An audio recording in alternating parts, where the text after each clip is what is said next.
Hi, I'm Mark Keefe with American Rifleman, and this week's gun of the week is really one of my favorite guns, and that's the Savage Model 99. It was invented by one of the most interesting guys to ever get into the gun business, and that's Arthur W. Savage. He was born in Jamaica, 1857. He did some cattle work and such in Australia, but by 1887 he had filed for a patent on a lever-action rifle, and that rifle design eventually became the Model 99, but it didn't get there right away. At first, he submitted 2 guns to the U.S. Ordnance Department in 30-40, and they had some unusual features. One was there was no external hammer.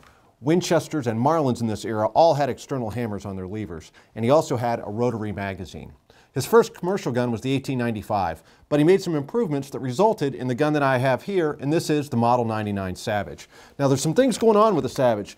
It's got a bolt that locks up, tilting down, drops in the back.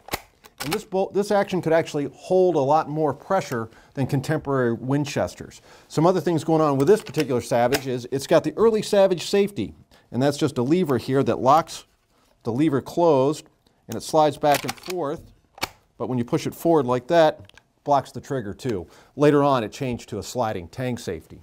Now, the Savage also has a cocking indicator right here on the back. Now, this gun has been scoped, so it's hard to see, but there's a cocking indicator right there, so you know that your rifle's ready to fire. Then another great feature is a counter for your magazine. Now, this gun obviously is unloaded because you can see in brass there it says 0. So this is a very innovative gun for its day, and it was available in a lot of different chamberings.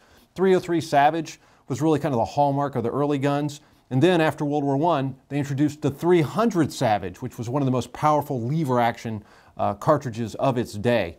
Then it got into all kinds of other cartridges, including the 22 Savage High Power and the 250 3000. Very, very fast-moving cartridges for their day. This gun, of course, is in 308 Winchester, and you know, it's got a scope on it, but I got to tell you, it's still one of the handiest, quickest pointing guns that you're ever going to find. The problem with this rifle is it was very expensive to manufacture. Savage went through a lot of trouble in the 1980s, and as much as Ron Coburn, their then CEO, really the savior of Savage, wanted to save the 99, he couldn't. He had to concentrate on the Model 24 and the Model 110. In the 1990s, they brought it back. It's kind of a centennial edition, but sadly the guns were a little expensive and they just couldn't make a profit on them. So Savage 99s, no longer made, but one of the great American classic rifles. For more on guns like the Savage 99, go to AmericanRifleman.org.